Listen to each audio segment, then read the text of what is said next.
Hey there, folks. Jordan with Status Coup. I literally just finished on call in like 10 seconds ago. So I didn't even get a chance to pee, but that's okay. I hope everybody's having a lovely day. It is Wednesday, July 6th, 2022. A lot to discuss. A lot to discuss. Smash that like button. It's the thumbs up button right under the live stream. The more people that press the like button, the more people that will see this very live stream. We'll have a guest in a little bit about Ron DeSantis and it seems trying to launder money right before he launches his presidential campaign. So stay tuned for that. You won't really see this story in many other places, but I spoke with an expert on DeSantis's attempt to launder over $100 million of Florida state money that came to him for his governor's run over to his presidential campaign, which is against the law. We're also going to talk about Little Petey, Mayor Pete, who's now the transportation secretary, letting the airline industry get away with bloody murder and screwing the masses. If you've been stuck in airports for 5-6 hour delays or your flights have been canceled, we can thank Pete, the transportation secretary, for doing nothing about that.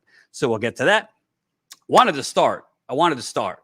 And remember, smash that like button. Super chats are welcome too. I'll read them at the end. I'm going to promote this throughout the show, but at the top, right now, we're currently planning our next reporting trip. Likely, what's the date now? Hold on. I think likely in about a week and a half, we'll hit the road again. We would like to do an inflation reporting trip. My wife proposed Inflation Nation. So maybe we'll call it that. She is good with naming. She did come up also, my wife, with the community. So we will definitely talk about that. But we want to do an inflation reporting trip. Colin, if you could put it back up. So what that means, we'll probably, I'm not dealing with the airports at this point. We're going to be driving probably through the East Coast, the Midwest. Don't know exactly which states yet, but tentatively figure Pennsylvania, Ohio, Michigan, maybe West Virginia, maybe Kentucky.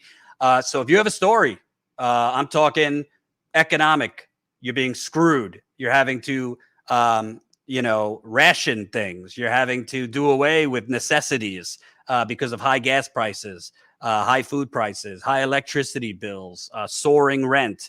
If you're facing eviction, whatever it is, you might think it's small. Reach out to us, because if you want to be interviewed in person, we want to talk to you.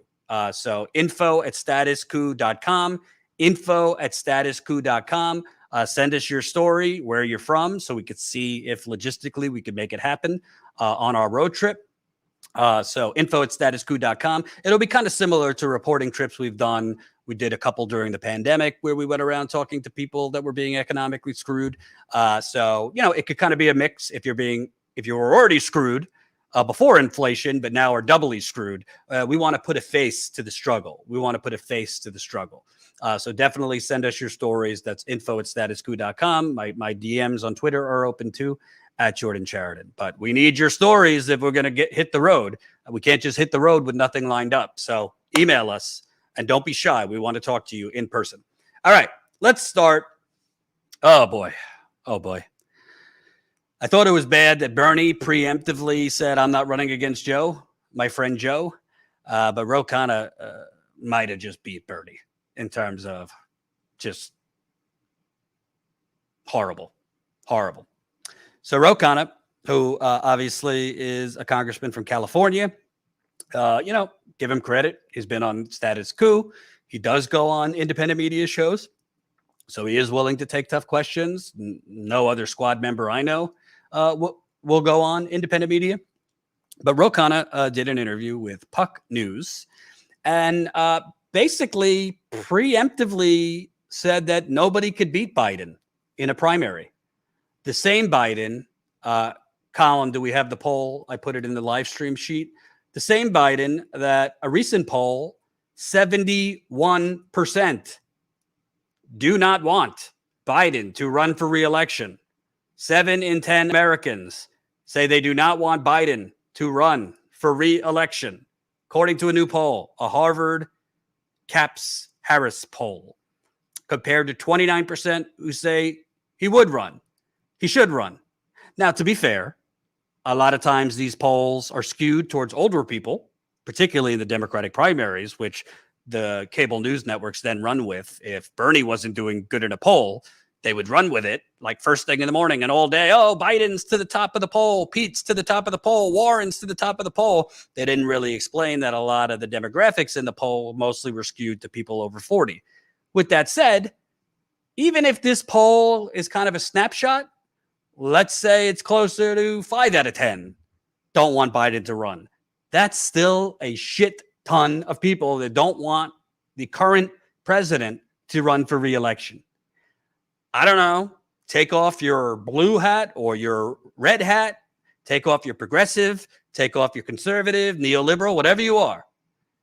Just objectively speaking, if polls are showing 7 out of 10 don't want Biden to run for re-election, other polls are showing his approval rating at somewhere around 30 to 34%. Polls are showing ages 18 to 29, young people, are in the 20s. Their support of him are down to the 20s. Other polls are showing black voters, the historic backbone of the Democratic Party, black voters' support has dipped under 50% for Biden in some polls. I would safely say he could be beat in a primary, or at least somebody could run a competitive primary against him. I think Ted Kennedy, for example. Think Ted Kennedy versus Carter. But apparently our progressives in Congress don't have a backbone or don't understand politics or don't understand how power works. So let's take a look at this. Part of the interview, he talks about his ideas for inflation. The question, Biden's approval numbers are pretty low right now. How do you think he could turn his presidency around? Ro Khanna answered, every day he has to be talking about the economy. The economy, the economy. He needs to be talking about prices and what he's doing to lower prices. He needs to talk about what he's going to do to put money in the pockets of Americans who are struggling. He needs to go much more aggressively against big oil and their price gouging. And he needs to mobilize the government in ways on baby formula. I mean, actually start buying the baby formula from Europe. Tell the FDA, that's if it's safe enough for European babies, it's safe enough for American babies. Start funding mass production of critical supplies. Give an Oval Office address on the semiconductor shortage, asking why we're not passing this bill in Congress. I think we need to spend 80% of our time, 90% of our time talking about the domestic economy and what we're doing. I respect his foreign policy on Russia and his leadership, but I think that the key is to be talking about the economy, the economy, the economy. By the way, this wasn't even the worst thing he said. All right. So let me get this straight. And by the way, we got 250 people watching. So please, please smash that like button. We need every single person watching to press the like button. Fake it till you make it. Even if you don't like me, just press that like button.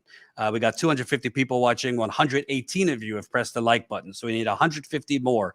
Press that like button. Share this live stream. Share it on social media. All that good stuff. As a reminder, going to have a guest on probably in about 20 minutes to talk about a money laundering scheme that Governor DeSantis in Florida is trying to wiggle through for a possible, well, a likely 2024 run. So, no. Congressman Khanna. He doesn't need to be talking about the economy. He needs to be doing something about the economy. Do you understand the difference between talking and messaging and doing? I don't know. Last time I checked, right at the beginning of Biden's presidency, the one promise he made, other than restore the soul of America, which was obviously bullshit, was $15 minimum wage. He proactively moonwalked away from that, citing the parliamentarian won't allow it. If you want to do the boring work of actually reading up on the parliamentarian is not an elected official, and his or her opinion is not binding. It's an advisory position. So you want to know something that President Biden could do right now to help people? He could go back to the drawing board and say, we're going to pass a $15 minimum wage before the midterms. We are not listening to the Senate parliamentarian, which presidents have pushed aside the Senate parliamentarian. Trump did it several times. And we're going to pass the $15 minimum wage. We're going to do it through reconciliation, where you only need 50 Democrats. Every Democrat is going to vote for this bill. And if they don't vote for this bill, they're going to be hearing from me and the American people. And first thing I'm doing right now is I'm going to West Virginia and I'm holding a rally in West Virginia. And then I'm going to Arizona and I'm holding a rally in Arizona. I don't know if it's going to be a coherent rally, but I'm holding a rally in West Virginia and Kyrsten Sinema. And Joe Manchin and Kyrsten Sinema can explain to the American people why they will not lift the minimum wage to $15 minimum wage when right now people are living in starvation wages as prices have skyrocketed for gas, food, etc. That's the number one thing he could do right now. Whether it will work or not, you fight. You don't talk about the economy. You actually try to pass things that will help people. And to the people saying not going to happen, well, it's not going to happen if you don't try. It's not going to happen if you don't try. And to be clear, Joe Manchin and Kyrsten Sinema have never actually experienced public pressure. Remember when Terry McAuliffe lost in Virginia for governor at the end of in November of last year, and the media started flooding Pramila Jayapal and the progressives, guilting them, blaming them for Terry McAuliffe losing because they didn't vote for the bipartisan infrastructure deal, which clearly had nothing to do with it. Terry McAuliffe was just awful. But the full weight of the Democratic Party came on the squad. The full weight of the media came on the squad. And you want to know something? Pramila Jayapal, Ro Khanna, and the people that had a backbone for a few months and refused to vote for the bipartisan infrastructure deal unless it was connected to the Build Back Better plan, they folded like cheap tents because they experienced pressure from the media and Democratic Party leaders. They should have stood fast. They shouldn't have folded, but they did. When did Manchin and Sinema experience that kind of pressure? No offense to the activists that paddled up to Joe Manchin's yacht or the activist that almost jumped on Joe Manchin's Lamborghini. Yes, he has a Lamborghini, but they haven't experienced an actual public pressure campaign using the full weight of the president. They have not experienced that. Okay, so that is what Ro Khanna should be proposing, and that's what Bernie and the rest of them should be proposing and demanding and activating the base. We need a $15 minimum wage right now. And by the way, that's at this point the conservative position. The reality is we should be targeting a $25 to $30 minimum wage. But at this point, just make $15 minimum wage happen and go from there. Secondly, Ro Khanna is wrong. We don't need to talk about the economy. President Biden right now, could be selling the oil companies. You have till the end of the week to reduce your gas prices by a minimum $2 a gallon. And if you don't do it, we're going to take away your $15 billion in federal subsidies you get every year. He could be doing that right now. He's not going to do it. Why? Because the oil companies and the Wall Street banks that are heavily invested in the fossil fuel companies are funding Biden's campaign, are funding the Democratic congressional campaigns, are funding the Democrat Senate campaigns, are funding the Democrats' governors' campaigns. So he's not going to ruffle the feathers of the donors who are all invested and in bed with the fossil fuckers. But he could be doing that, and Ro Khanna could be telling him to do that. JFK did this in 1962 before the CIA got him. The steel companies were working, U.S. Steel and a couple other steel companies were working to price fix steel. They raised the price of steel by $6 a ton. What did JFK do?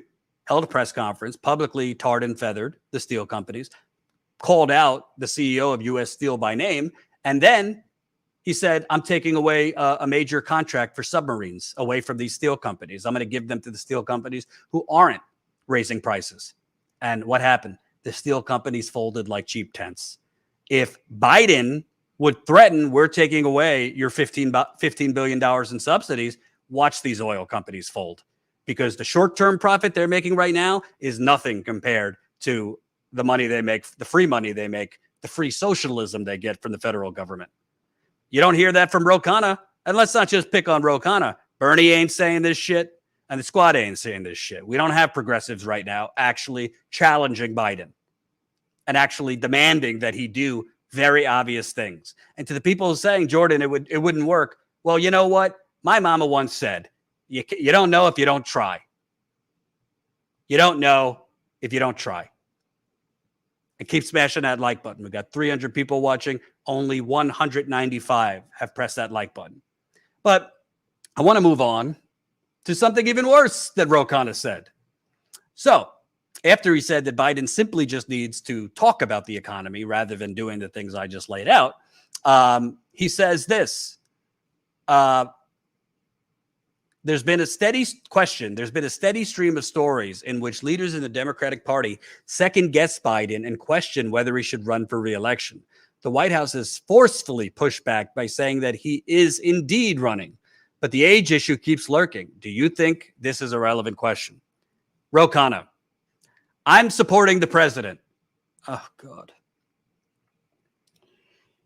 Oh, God. You know what? Wait a minute. I should have teed this up better. Colin, can you play the clip? This was Biden in Cleveland, Ohio today. Can you play this clip, Biden in Cleveland, Ohio, talking about the economy and pretending to be a union guy? Let's play the clip of Biden in Cleveland, Ohio. Just today, Snake Island is now taken over. This isn't the right clip. Hold on. It's the one that says Chantel Brown for president in the live stream doc.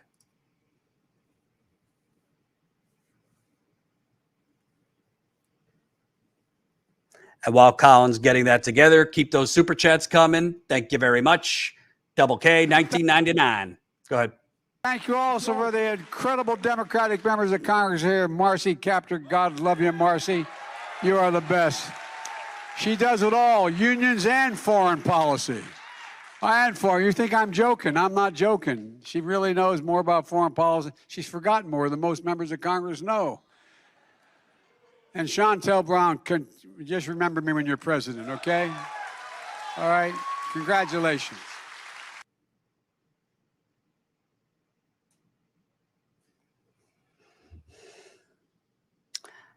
Let's play that one more time for those in the back. And thank you also for the incredible Democratic members of Congress here. Marcy Kaptur, God love you, Marcy. You are the best. She does it all, unions and foreign policy. And foreign. You think I'm joking? I'm not joking. She really knows more about foreign policy. She's forgotten more than most members of Congress know.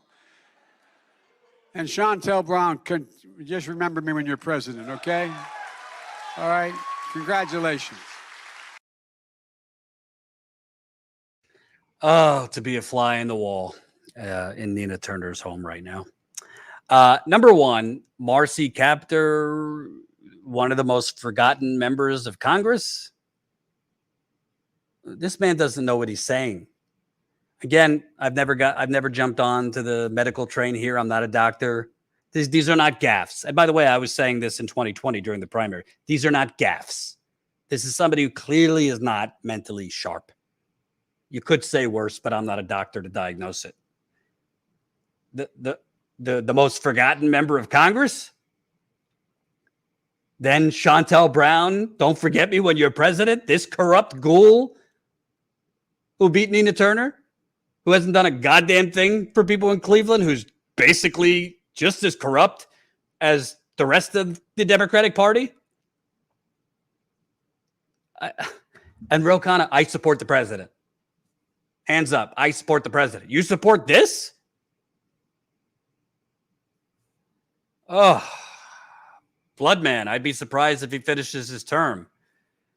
I'll be even more surprised if he runs in 2024. I think his delusion tells him he's going to run again, but I don't know at this point if the Democratic Party will let him. But I wanted to tee that up. Let's read this again. And by the way, I'm reading from Puck News. I put it in the super chat. Here's the link in the super chat if you want to read along. It is, I believe, subscription, but it's a good site. So you might not be able to read it unless you pay for it. But Chantel Brown, 2032, Colin, put in a poll. We're kidding. We don't want her as president. But currently, I'm surprised 12% of our polls said yes. The hell are you people thinking that are voting yes? But Ro Khanna says to this wasn't the first gaffe.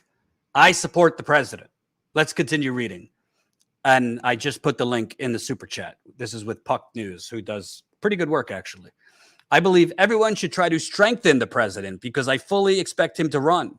It does us no good, in my view, to speculate on alternatives when he clearly said that he's running. And I think I fully expect Donald Trump to be the nominee on the Republican side. I know there's a poll here and there that shows DeSantis is up, but Trump is stronger today in the Republican Party in the House than when I got elected in 2016. And when he was elected, I think he would be fully prepared for a rematch. Do you think Biden is the only person who could beat Trump? Oh, boy. I think he's the incumbent president who has beaten Trump, so I think he's entitled to make that judgment. He won in a very contested primary field. I didn't support him. I was proud to support Bernie Sanders. Biden ran a tough campaign against Trump, so you know he's earned the right to run for re-election. What do you think of the second guessing? I think it's coming because of the public polling, because of the anxiety. I think it's important to rally around the person with bold ideas. Ronald Reagan's approval was low, and then he recovered for re-election. I don't think we get anything by weakening the president. He's going to win in a primary. I don't think there's anyone out there who could beat Joe Biden in a Democratic primary.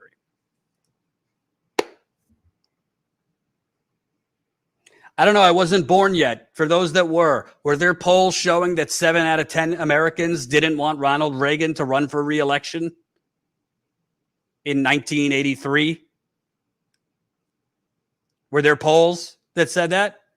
Was Ronald Reagan polling at 30% in some polls? Was Ronald Reagan at this point in his presidency shouting out to the most forgotten Congresswoman, Marcy Kaptur? Ronald Reagan didn't have a depressed Republican base. They loved him. He was giving them tax cuts, the wealthy. What is he talking? What are you talking about, Ro? And again, I appreciate that Ro has come on here. He's gone on other shows. He deserves points for going on. I would love to have him on to explain why he's preemptively supporting President Biden. What has President Biden done? Seriously, Congressman Khanna. What has he done? I know I'm a YouTuber. I know I'm a journalist. I'm not inside the halls of Congress. If there's things I don't know about, please let me know. And secondly, yes, of course, an incumbent president, it's by history, they would win a primary challenge within their own party. But this is an incumbent president who is, I believe, 79 years old, who, by reports, Colin, you have the CNN article? I want to read this part from a CNN article, which, by the way, pointed out that Deborah Messing has revolted. Deborah Messing and Hollywood is revolting against Joe Biden. I want to read this part, which goes to, he's not all there anymore. Multiple Democratic politicians who have reached out to work with Biden, whether it's on specific bills, brainstorming, or outreach, often don't hear anything back at all. Potential appointees have languished for months, waiting to hear if they'll get jobs, or where or when they'll be done with vetting. Invitations to events are scarce. Thank you calls barely happen. Even some aides within the White House wonder why Biden won't fire anyone from the West Wing or at the Food and Drug Administration to demonstrate some accountability. What you're hearing there is a president just getting... You ever have in your life, whether you were depressed or something was physically wrong or just times were tough, you weren't exactly thriving, you were just surviving? I've had those times where you're just getting through the hour, you're just getting through the day. This is what seems to be going on. It seems to be a president that honestly is too old, is not mentally sharp anymore, doesn't have fight in him. I don't know if he would have the fight in him if he was 10 years younger because he's corrupt. and he's bought and paid for by the donors. We live in the United Corporations of America. Get your United Corporations of America shirt at statuscoup.com/store, by the way. Quick plug. T-shirts on sale for the summer at statuscoup.com/store. Get your United Corporations of America shirt. But what's amazing is Khanna, I don't know, how much lower does he have to go where you would say, yeah, I don't, he can be beat in the primary? 25% support, 20%, falling down the stairs. Well, I mean, this goes beyond like catchy nicknames like Fraud Squad and this and that. You have to wonder, you know, I know a lot of people say, oh, Jordan, they're corrupt. I don't know if it's about corruption. I genuinely think these people are bad leaders. And I got to say, I think Khanna is a bad leader. If you miscalculate this badly, if you see that the incumbent president is this vulnerable, is this off the ball, that same story I just read from CNN, White House Democrats and activists were outraged. This White House had a 6-week head start to have a somewhat coherent fight in response to the Supreme Court gutting Roe v. Wade. The decision leaked 6 weeks early. Nothing. There was no response. Just Biden bashing the Supreme Court and saying vote. Even though by history, if Obama had close to a supermajority. He had 58 votes, 58. At one point, he had 59 senators. At the height, he had 60 senators, but one of them was Ted Kennedy, who was sick. So he never fully had 60 senators that could vote. Ted Kennedy was dying, but he had near a supermajority, and he gave us a Republican health care plan, doubled down on war in Afghanistan. So Biden's and the Democrats' response was vote. Well, yeah, people have voted. They voted to get rid of Trump, and you told them build back better. And what you did when people voted and you got power, even a slim majority, was right away abandon all the promises you made, citing the Senate parliamentarian, which is a fucking joke. Excuse my French. Smash that like button. We got 400 people watching. More people that like, the higher the audience will go. And we're going to have a guest on in a few minutes on Ron DeSantis, potentially money laundering. Like, honestly, at this point, I don't tell people how to vote. I'm a journalist. I'm not an activist. But at this point, if we're saying that corporate Democrats need to have primary challengers, well, maybe politically moronic and spineless progressives need their own primary challengers. Because here's what preemptively in 2022, and it's not just Khanna, it's Bernie. AOC kind of sort of hedged and didn't promise to support Biden, so I guess points for her. Here's what happens when you proactively say, I'm supporting this person, who's, by the way, has given you no reason to support him. Okay? Remember, Congressman Khanna and Pramila Jayapal said this. We're going to end up voting for the bipartisan infrastructure deal, even without it being attached to the Build Back Better plan, because the president gave us his word. The president gave us his word that he could deliver Joe Manchin's vote. How'd that work out for you? He gave us his word. He gave us his word in the campaign that we were going to have $15 minimum wage. Gave us his word that we were going to have a public option, which isn't enough. $15 minimum wage isn't enough. A public option isn't enough, but it's the best we were going to get from this neoliberal hack. Nothing. You want to talk about the $1.9 trillion COVID relief bill, which was all temporary measures? Oh, we cut poverty in half for 12 months, and then it went back to business as usual. Student loan forgiveness. Thank you, Tariq. I mean, it's just pathetic at this point. And by the way, to people who say, you get it, Jordan? Don't vote for Democrats. I haven't told you to vote for Democrats. You vote for whoever you want. You don't want to vote. You want to vote third party, go ahead. My whole criticism has been, we can't lie to people either. I mean, Is there a current third party to vote for that could be competitive? I mean, let's not pretend that Movement for a People's Party is a serious thing. It's run by a grifter. They don't have any candidates. They have no ballot access. Their people are fleeing. The state parties and MPP have fled. And their big, bold idea now, after taking people's money for 4 years, is to run Jimmy Dore for president, which I can't even address. It's so moronic. You think Cenk Uygur lost for Congress that bad? Wait for an actual Jimmy Dore presidential run. If this was the big grand vision for a third party to run a comedian and pusher of COVID misinformation, good luck. And by the way, I thought it was a Movement for a People's Party. You don't have a primary to let your people choose who you're going to run. You just choose for them.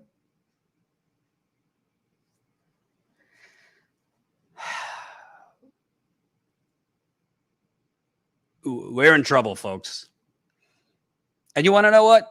I know what people will say. Well, Jordan, what do you expect? He takes money from defense contractors, Ro Khanna, this and that. Listen, I'm a journalist. I get it wrong sometimes. I don't think Ro Khanna is fundamentally corrupt. He did work with Bernie. Ro Khanna didn't get the same amount of credit, but he worked with Bernie to end U.S. involvement in the war on Yemen. Bernie, when he got in a bipartisan measure, the War Powers Resolution passed to end U.S. involvement in Saudi Arabia's genocide on Yemen. Trump vetoed it, but it passed both the Senate and the House. Ro Khanna was very involved in that. So I do think in many cases his heart is in the right place. The problem is his brain is not in the right place. What progressives should be saying in unison right now is, you told us, the media told us, Biden told us, all my colleagues in the Democratic Party told us that Biden was the unique only one who could get things done. Remember? That's what MSNBC said. That's what CNN stuffed down our throats. New York Times, Washington Post. This is the guy who could get things done. Colin, if you could find the video, the riff you did of the Biden gets things done, maybe we could play some of it. That's what they fed us. He's getting nothing done. I've given you things he can be doing. He could take away the subsidies for oil companies, federal subsidies, $15 billion a year. He could ram $15 minimum wage through the reconciliation process, and he could take it to Joe Manchin and Kirsten Sinema, make them vote it down. Rallies, pressure. Oh, Joe Manchin? Yeah, you're not going to be the chairman of the Senate Energy Committee anymore. We're stripping that away from you. You own a coal company making millions of dollars. You can't be the chairman of the Senate Energy Committee. Kirsten Sinema, you're off all your committees. You want to go be Republicans? Go be Republicans. You are Republicans now. Do it.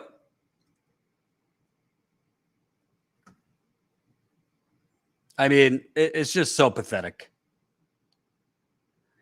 I also want to play this clip from when I interviewed Ro Khanna, because what he said today in this interview is a continuation of what he said during my interview with him. Let's play that, Colin.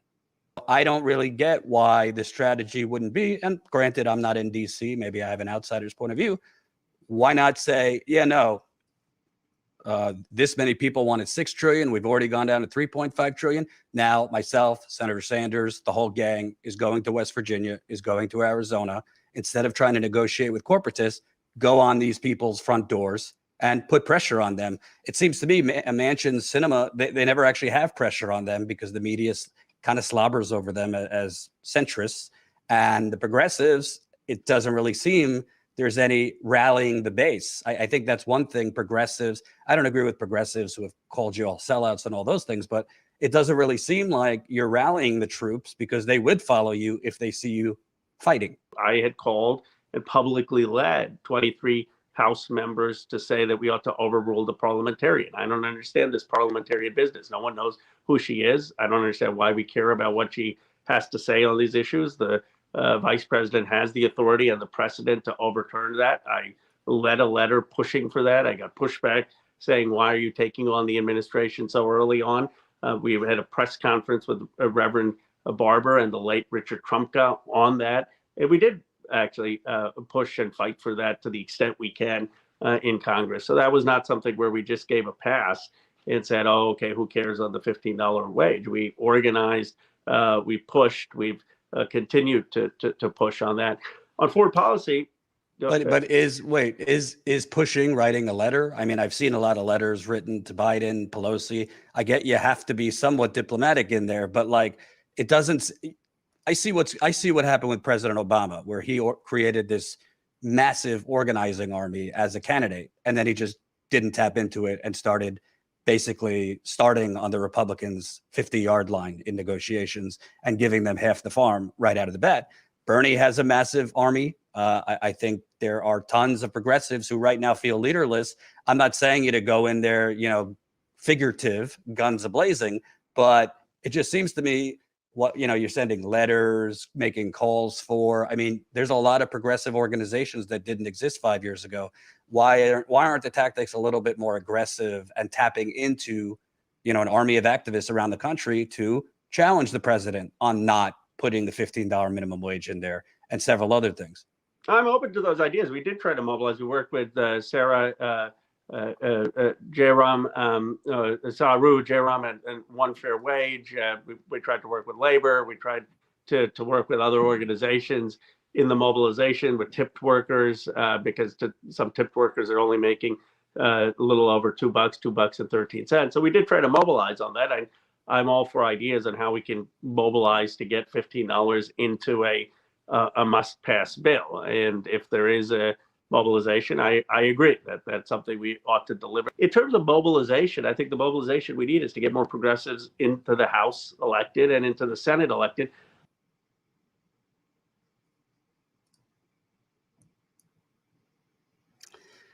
Oh, goodness. I don't know what to say beyond we're in trouble, folks, because honestly, what's going to happen is basically a rerun of 2020, unfortunately. What we're going to have, unless something dramatic changes, I don't buy into the Ron DeSantis hype. I think he's a threat.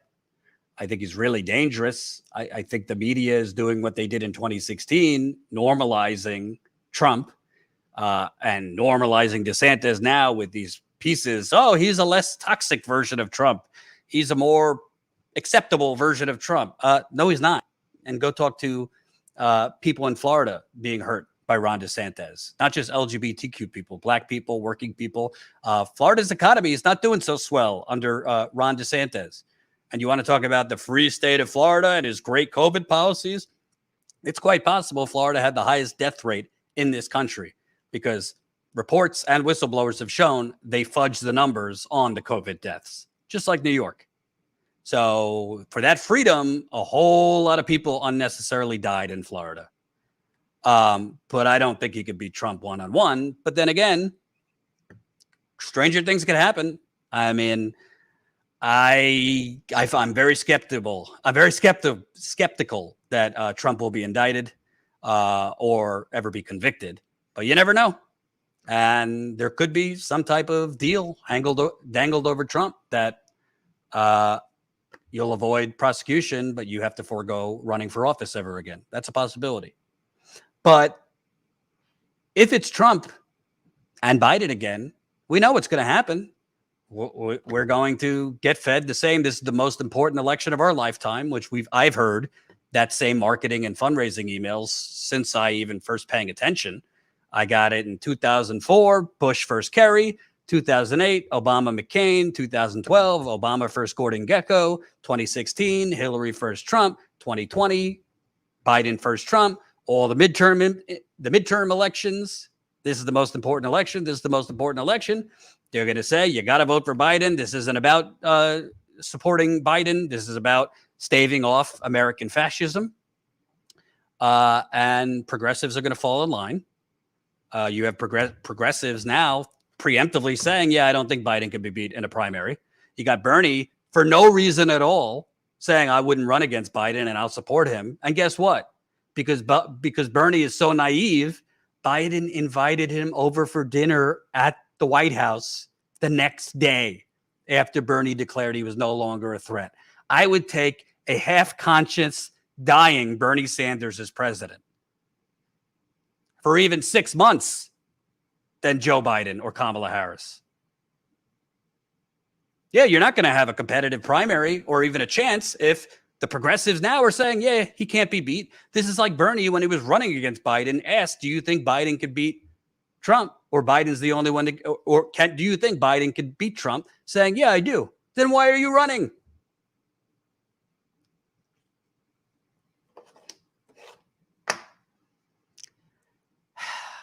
All I will say, and I will invite Ro Khanna on, and I will go hard on him, frankly. I think he should get points. He's the only one that I know of progressives in Congress that actually goes on independent shows. So he does listen to criticism. But for a smart man, you're pretty politically naive. You should not be declaring you support Biden. You should not be declaring what Biden needs to do is talk about the economy, talk about the economy, talk about the economy. Talk's cheap. He needs to be doing something aggressive about the economy. He still has time. There is still time to pass another reconciliation package. If the only thing you pass through reconciliation is a $15 minimum wage, you say, to hell with the parliamentarian, I'm the president, and you publicly put pressure on Joe Manchin and Kirsten Sinema. And guess what? To the people who say, well, Jordan, if he does that, they're going to switch over and become Republicans, and Republicans are going to get control of the Senate. As opposed to what? This wonderful utopia of Democrats having control of the Senate with these two Republicans blocking everything. And by the way, there's more Republicans in the Democratic Party than Manchin and Sinema, but I'm just pointing out those two. So what if they become Republicans? Bye.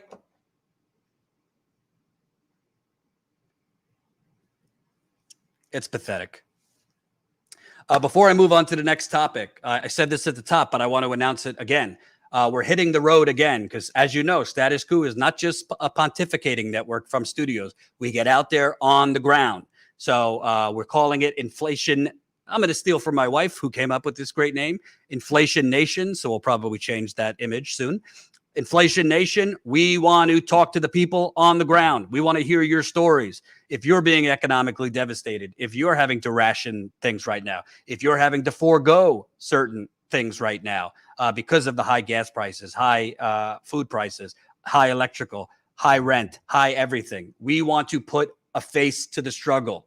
Right now, we're probably going to be driving through the Northeast, the Midwest, possibly a little bit in between, like North Carolina. But tentatively speaking, the Northeast, the Midwest, and possibly like North Carolina and some of those higher end southern states.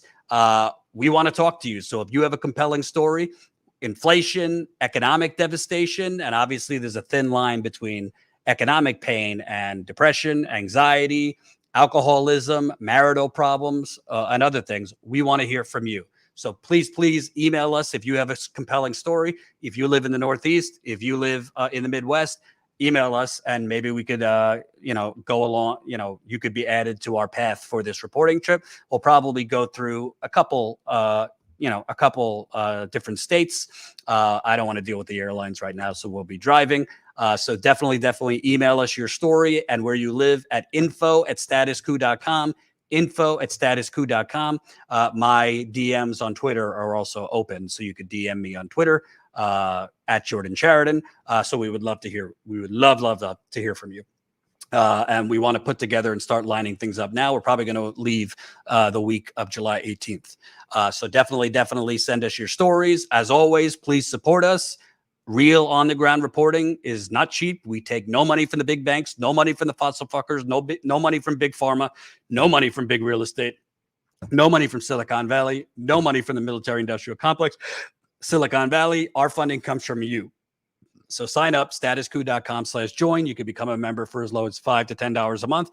Your support helps us pay the gas, hotels, car, food, equipment, all of it. So please support us, statuscoup.com/join.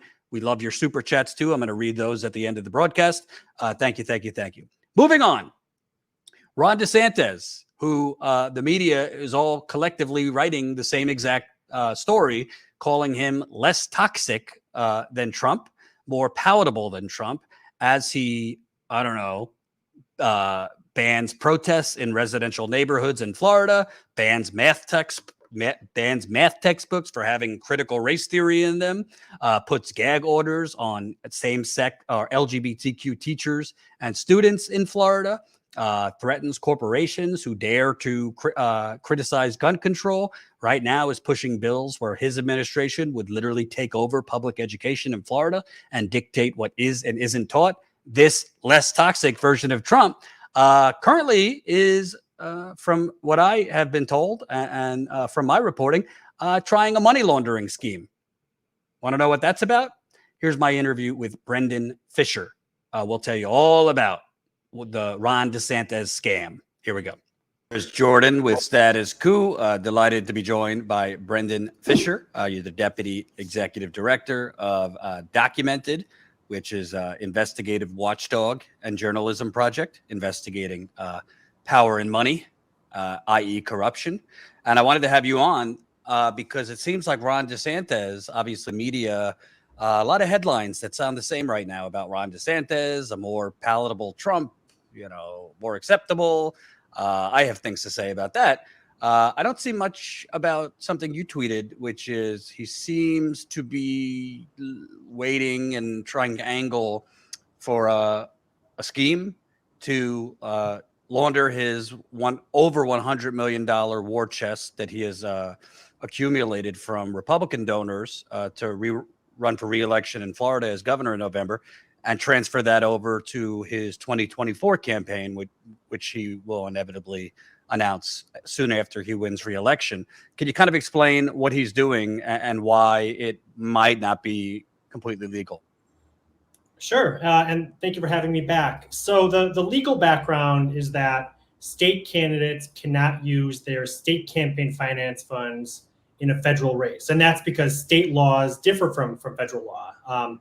Florida, for example, allows corporations to give directly to candidates or the PACs that support them, including government contractors like GEO Group, Florida-based GEO Group.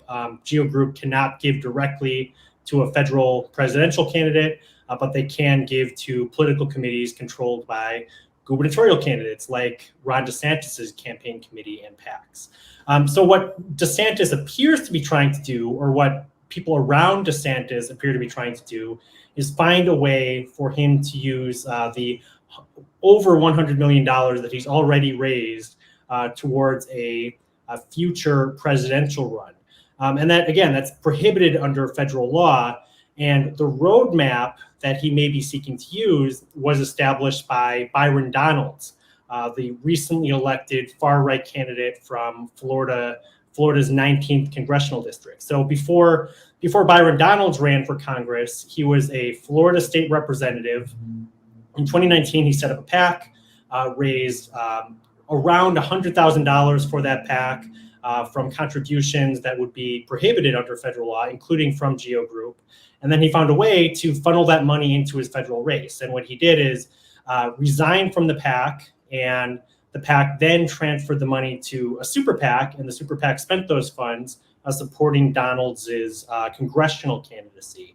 So when I was with the Campaign Legal Center, we filed a complaint with the Federal Election Commission, or FEC, alleging that Donalds' scheme violated federal law, but the FEC's Republican commissioners voted against enforcing the law. They overrode the recommendation of the FEC's nonpartisan career attorneys and said that there's nothing to see here. Basically, that because Donalds resigned from the leadership of the PAC that bore his name before the transfer of funds to the super PAC, he therefore can't be held liable for the transfer of funds. And therefore it's all okay. And there's some people around Ron DeSantis that appear to be looking to this scheme as a roadmap for how he can transfer his state campaign finance funds into a federal race. But he has to be very careful because Donalds might have gotten away with it, but other similarly situated candidates have not. So basically, unless I'm misunderstanding, take your campaign funds, funnel it into a super PAC and then play dumb about the super PAC that, well, you know, it's totally independent of me. But that super PAC then obviously is one of your main advertising vehicles. Yeah, well, what Donalds did, he took a step back, and just before the funds were transferred from his state PAC, which was called Friends of Byron Donalds, he formally resigned. And then after resigning, he announced his candidacy, and then miraculously, the funds that were held in the Friends of Byron Donalds PAC made it to a federal super PAC that supported Donalds' congressional run. So it was less to do with the purported independence of the ultimate recipient of the funds and more to do with the fact that Donalds formally severed ties with the state PAC before the funds were transferred. So you could see DeSantis trying something similar, parking the money that's raised from Republican donors around the country in some sort of committee that he separates himself from shortly before those funds are then transferred to a federal super PAC or maybe even a federal dark money group. And wasn't a politician recently indicted for this kind of scheme? Yeah. So this is where DeSantis is going to have to tread carefully if he does want to try this, if he does want to try and transfer his state campaign funds into his federal presidential race. So this involves Brian Kelsey, who was and is a Tennessee state lawmaker who ran for Congress a few years ago. And what Kelsey did is transfer funds from his state committee through a couple of intermediaries, including the American Conservative Union, and then ultimately to a super PAC that supported his unsuccessful run for Congress. And Kelsey was actually indicted. He was indicted for lying to the FEC in response to a complaint that I filed with the Campaign Legal Center. He was indicted for conspiring to violate campaign finance law, including the ban on transferring state campaign funds in connection with the federal race. And then additionally, he was indicted for conspiring to coordinate the expenditures on the part of this outside group in support of his failed congressional campaign. So there was a slew of pretty serious campaign finance violations that Kelsey has been indicted for. But this ultimately, the facts are pretty similar to what we saw with Byron Donalds. The difference is that the FEC is notoriously dysfunctional, and the Republican commissioners found a way to avoid enforcing the law in the Donalds case. And the DOJ, when it has evidence that a campaign finance violation was knowing and willful, is far more willing to enforce the law. Well, if DeSantis were to do basically kind of backdoor the $100 million to a federal super PAC, if the FEC isn't going to do anything, which judging by Hillary Clinton's campaign was clearly coordinating with the super PAC in 2016, most of them do. With the FEC not doing anything, wouldn't it reason that the DOJ would hesitate to do something for fear of looking political since Biden is the president? Yeah, the DOJ has been relatively independent. At least the Public Integrity Unit has been relatively independent. The criminal indictment I just mentioned of Brian Kelsey. Brian Kelsey is a Republican, and that investigation started under Trump. That investigation started under a Republican administration. Certainly the stakes are higher when it comes to a presidential candidate. So certainly the DOJ would have to have substantial evidence that DeSantis or his campaign were knowingly and willfully seeking to violate the law. And DeSantis certainly has enough money to hire good attorneys who can advise him how to stay within at least the letter of the law, if not the spirit of the law. But certainly, I think it's important to note that there are limits. The fact that the FEC dismissed one complaint against Byron Donalds does not mean that DeSantis has free reign to transfer $100 million in Florida state campaign funds in support of his presidential campaign, in support of a potential presidential campaign. he's going to have to tread very, very carefully because the consequences could be pretty significant. And let's say there was functionality, the FEC stopped it. What happens to that money? Because this is, this is the right wing. $100 million isn't going to just sit there collecting dust. They're going to find a way to use it. So what could he do with that money if he was blocked from using it for a presidential run? Yeah, so these are state campaign funds. So it would fall under Florida law how the leftover state campaign funds could be disposed. I don't know enough about Florida campaign finance law to state with specificity how those funds could be used. On the federal level, leftover campaign funds could be returned to the donors. The money could be donated to charity. It could be given to other candidates within limits. So Florida may similarly permit leftover campaign funds to be used in that way. Certainly DeSantis could give the money to charity. I guess we'll see if he does that. Right.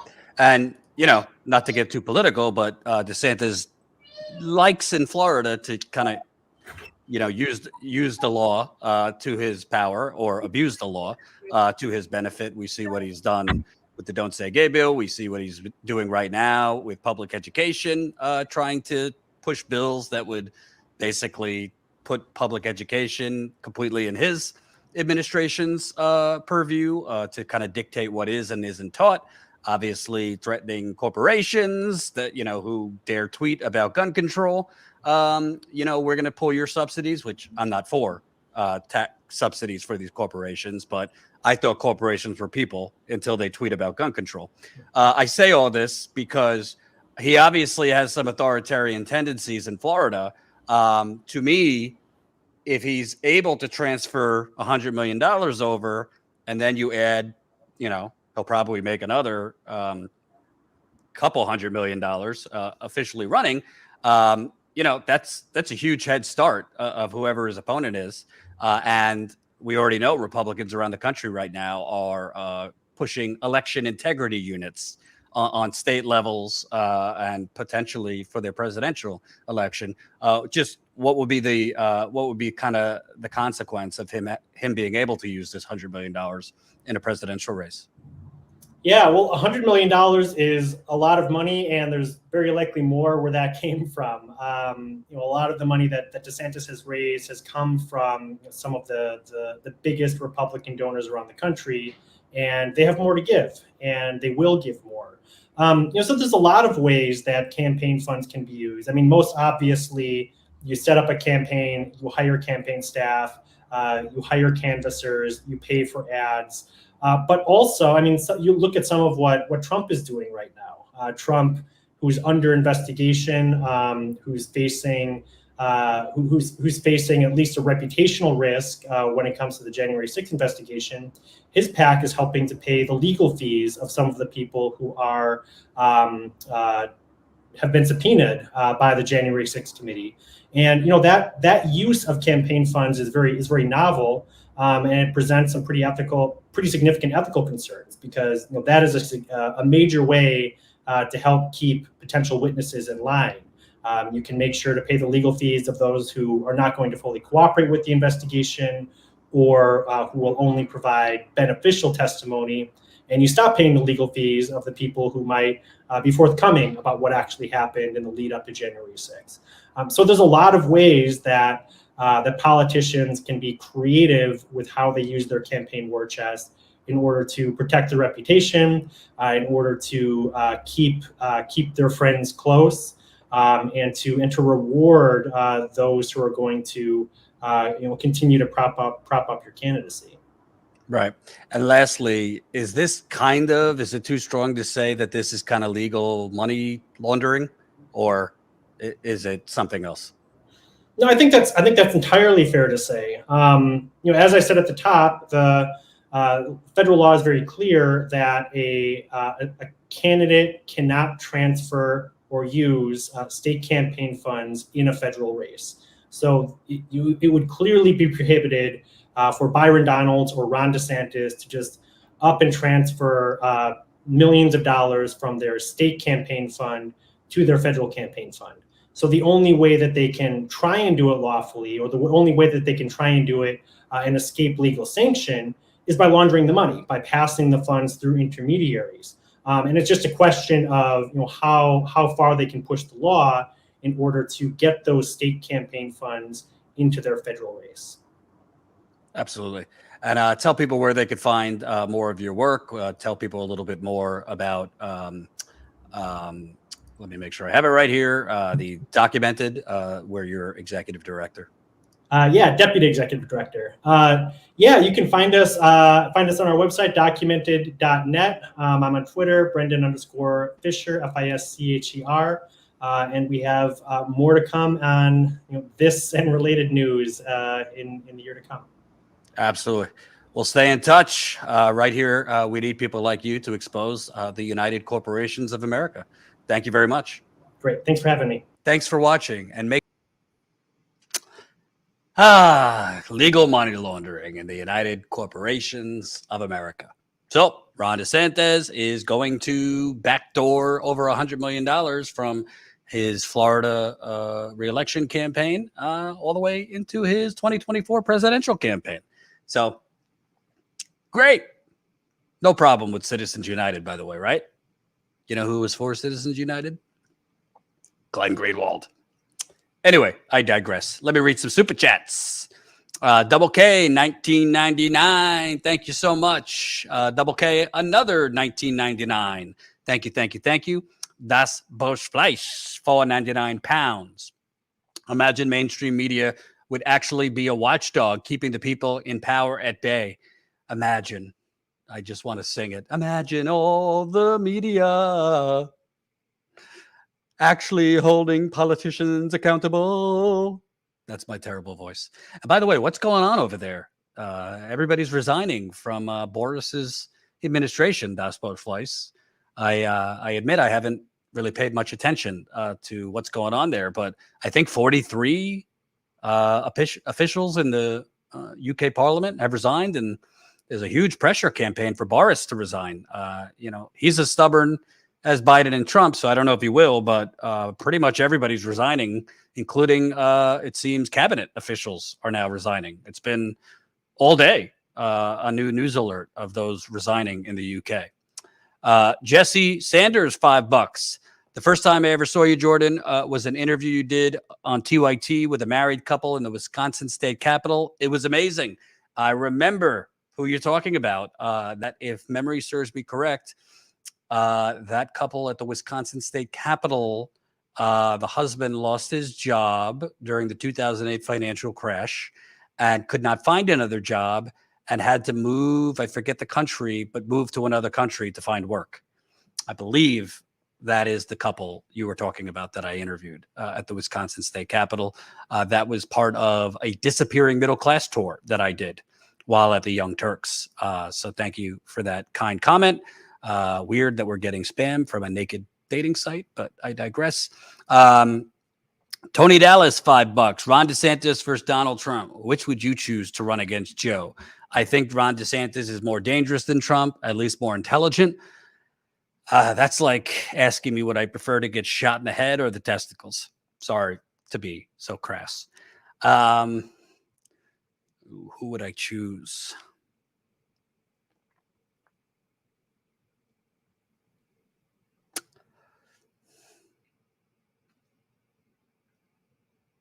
It's a tough one. With the caveat that subject to change, I think Trump. I think Trump's incredibly dangerous. However, I think that Trump is not as smart as DeSantis. I think Trump, even with a full control of the Senate, cannot, or full control of Congress, isn't as competent as DeSantis to move legislation. Trump tried several times to kill Obamacare and was unsuccessful. Trump, not that he is a dove, but at least didn't start a whole new ground war. He did triple the drone war and continue bombing 7 countries, but we didn't start another ground war. So I think I choose Trump. The fascism is scary. Choose is not the right word. This is like gun to your head. Who would you choose? Because I think DeSantis is a lot more skilled in moving really, really regressive and horrible legislation. And I think DeSantis, Trump, he went after, gay people and things like that, but not to the degree DeSantis is doing it in Florida. So that's a tough one, but I think that's a funny one. Head or testicles? I suppose it matters where one source of thinking originates. That is a fair point, Carne Verde. I guess it depends on the day where your source of thinking is, if you're a man. So yeah, that's the deal. Why did Glenn support Citizens United? You'd have to ask him. But there's a Salon piece from when Glenn was for Citizens United that it's out there. Google Glenn Greenwald, Citizens United, salon.com. You could probably find it. Hold on. I think I saw something the other day. Hold on.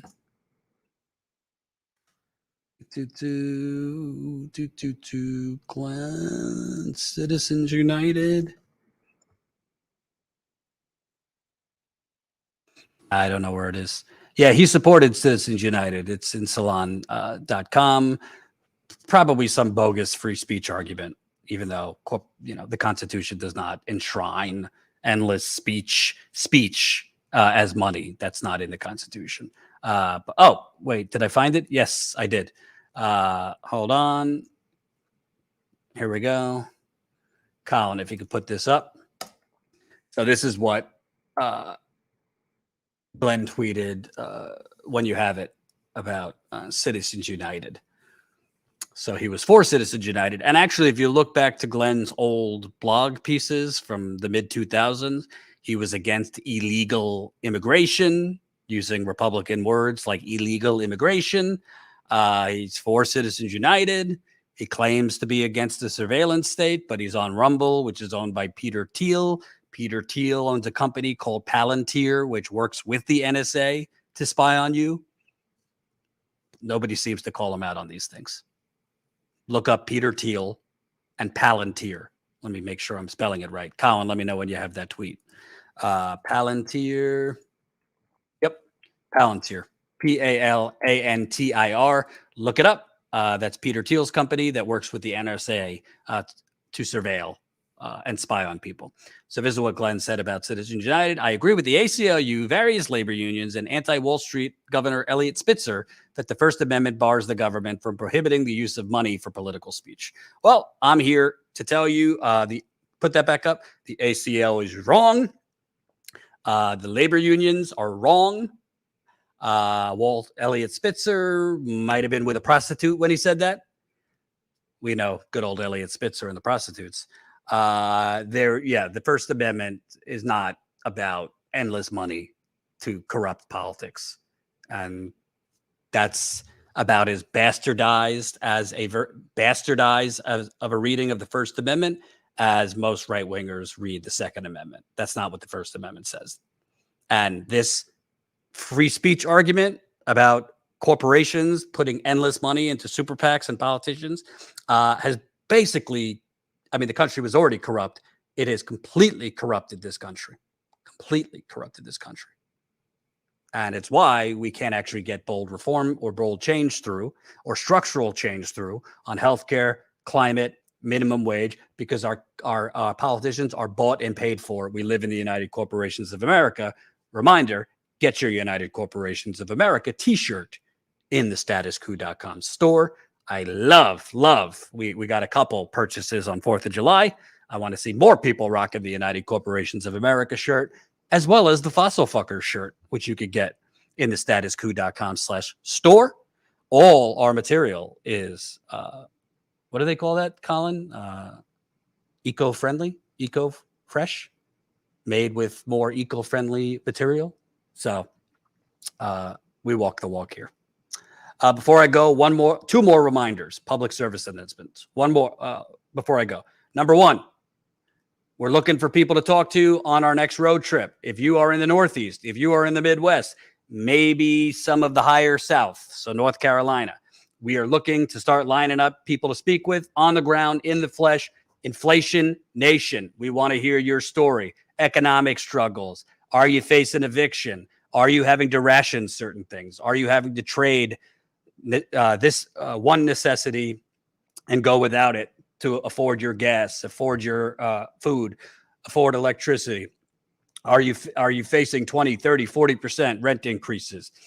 Is all this economic pain affecting your mental health, your family, your marriage, whatever? Don't be shy. We want to talk to you on the ground. That's what makes Status Coup Status Coup. We want to get out on the ground and give the microphone back to the people, because you are not going to be invited on CNN or MSNBC or quoted in the New York Times or Washington Post. So please email us your story, even if you think it's small. Email us your story, info@statuscoup.com. Let us know where you live, and maybe we can make it happen to interview you on the road. Secondly, I announced yesterday, come the fall, so roughly around October, Thanksgiving time maybe, I'm going to be taking some time off. I don't know how long. Could be a month, could be a few months. I've for a long time wanted to work on a book. I definitely want to do a documentary. Nothing to announce yet, but currently kind of behind the scenes working through those things, trying to see what makes sense. If there are publishers out there for a possible book, it would be on my Flint water reporting on the crisis and the cover-up. So you need time for those kind of things, writing a book or doing a documentary. And, I've kind of avoided doing that because I've had, obviously you don't want the channel to go dark. So while I'll be away, we're not folding. We're not going anywhere. I am looking for new folks. I am looking for new people to live stream in my absence. I'm looking for reporters to go on the ground and cover things while I'm gone. I will 100% be returning, so have no fear. But I am looking for folks to keep the channel going, grow the channel, cover news of the day, report on the ground, handle breaking news, draw in viewers. We don't want people that, would be like watching paint dry. We want charismatic personality, people that have righteous anger. We don't want neoliberal Nancys. We want progressive-minded people. So if you have some journalism experience, if you have some on-air experience, definitely email us, info@statuscoup.com. I'm not looking for activists. No disrespect to activists. I love all you. But, there is a difference between activism and journalism. So I'm not looking for people that are like currently involved in activism to then come on air and like cover the things that they do activism on. You have to kind of have a line between the journalism and the activism. You don't have to have a huge, resume of journalistic experience. Some would be nice. Some on-air experience would be nice. I might be, we might end up finding one person, or we might end up finding a whole bunch of people. And again, I might be out for a month. I might be out longer. I don't know. It just depends on what comes through as far as a book or a documentary. So email us if you think you'd be a good candidate, info@statuscoup.com. I would like people that have some type of on-air experience. So if you have links to video you've done, podcasts you've done, whatever, statuscoup.com/join. Info@statuscoup.com. Info@statuscoup.com. Yeah, students can reach out to me, but I'm looking for folks that are a little bit more experienced than students. No disrespect to students. I need people that know politics. I need people that know the corruption in this country. I need people that have been there, done that. Not to say, I would never give a student an opportunity, but to really keep the channel going and grow the channel, I'm looking for people that have a little bit of experience. So definitely email us, info@statuscoup.com, info@statuscoup.com. We'd love to hear from you. I'm looking to, start speaking with people for this soon because the fall isn't so far away. So thank you for watching. 2 call outs. One, if you got a story and you're in the Northeast, Midwest, kind of even North Carolina, email us. We would love to hear from you. What's your inflation story? So we could maybe interview you in person on the road. And if you might be a good candidate for either live streaming or on the ground reporting, you could also email us at info@statuscoup.com. Thank you for watching. We'll be back at it tomorrow, 5 o'clock Eastern. And remember, folks, we also post shorter videos earlier in the day, as many as I can. Right now we're trying to post 2 videos that are fresh. So not just parts of the live stream from the day before, reposting the next day. I'm trying to record 2 fresh videos, usually around like 11:30 or noon Eastern time, and then again around 2:30 Eastern time. So you might, hopefully you get a notification. If you're subscribed to this channel, make sure you click the bell for all notifications. It's right next to the subscribe button. Hover over that bell. You subscribe, then click that bell. Make sure you're on all notifications. If you've already chosen all notifications, go back and make sure it's still clicked to all notifications, because YouTube likes to move it off of all notifications without you knowing. Make sure you're still subscribed, because some people don't like. Some people are unsubscribed without doing it themselves. So thank you. Keep on subscribing, click that bell, and tune into our videos, our fresh videos on different topics next day around 11:30 noon Eastern and 2:30 Eastern time. Thank you for watching. We'll see you tomorrow.